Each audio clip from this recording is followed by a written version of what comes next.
They have to walk over the mountains next to the timberline or snow line to get their village. In their village, they consider as themselves descendants of the Incas or pure Incas. The scholars have done DNA tests, and they have seen that they have found that there is already some Spanish blood there. So they're not pure Inca, but they are the ones who are more Inca than anybody else because they have more blood than anybody from the Incas. Okay, that's their clothes from their village. They wear sandals. Actually, every single farmer all over the Andes wears sandals. These pants that he uses, this poncho on his head is very traditional from his village. I told you, ponchos are like IDs for the man. Looking at the poncho color, shape, sizes, patterns, you know where he comes from. Same with the hats for the girls, right? To be one like him, you can have two ways. If the gods elect you, you can be one of them. How does happen? In the mountains, in the countryside, often they got lightning. You see, the lightning gets people and kills people. Most people's killed. There's nothing that they can, antennas or something. Many farmers, many shepherds are killed, right?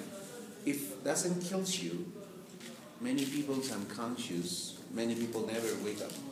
Many people is unconscious, sleeping for 1 week, 2 months, 6 months.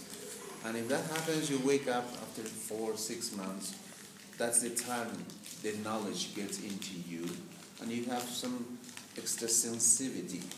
You can have visions, you can feel more than anybody else. So you can be one like him.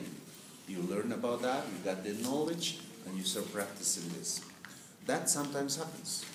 But in the case of Pedro, he learned from his grandfather, and his grandfather from his father, and on tradition. His father couldn't make it, because you might not be that much interested in learning, you might not be that much called to help people, for example, so you don't make it. In his case, he made it. His grandfather taught him this. Usually you follow an elder for about 10, 15 years learning, and then you start helping. They are called by people, they are found by people who need help. So they look for them. It's not like a TV advertisement, radio advertisement, or they are in the newspaper. It's just mouth to mouth. They find them. When you find them, they walk over to the village. They need your help. So they don't pay you. They don't charge for this. If somebody has a chicken, grabs a chicken and gives it to him, a guinea pig or a lamb, a cow, some corn, whatever. But this is their call. They help people, right? Different ways. Medicine men, they know all about plants, herbs, mix them up. They know all about hallucinogenic drinks, mix them up. And they make you drink, and they make you really have visions. And with these hallucinogenic drinks, you can go far back into your childhood. And in the childhood, they work with you. For instance, if you have problems of, let's say,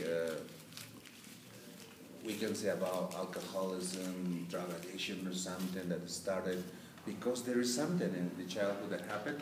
So it's self-help. You help yourself, but he helps you. Go all the way down and see what had happened, and you help yourself after many times sessions with him with these drinks. Okay. For example, just giving you examples how they do. They are midwives. They are different kinds of things. They have fortune tellers. Just using coca leaves, they can tell you your past life. They can tell you the future. There are also, different stages of them. And that's the way he started, Pedro. Okay. Right now. And questions are welcome anytime, pictures are welcome anytime. He has placed a nice blanket on the floor, and on top a smaller blanket with 4 colors of the 4 worlds of the Incas. On top a piece of paper where he's placing the different offerings to Mother Earth and the mountain protectors in order they provide us what we're asking. Paper because he's going to wrap everything up and he's going to burn in the special shrines we have. Usually they do at night or during the day in the special places. They have to burn along with something bad we have, negative energy, or with sorrows, or with pains, or with sufferings, or with something we want to leave here. He will burn. but also we're going to have our hopes, expectations, something we want to get for us or for our people we loved here. He's going to burn for us. I don't think you want to go midnight to burn this. Yes? So he will do it. So I will explain what everything is and represents. By now, every different part is represented here. Highlands, lowlands, valleys, plateaus, lakes, everyone is represented here. And everything represents fortune, represents good land, represents food, represents different kinds of things as I will explain. Entonces, ¿callaremos ba? Okay, Pedrito.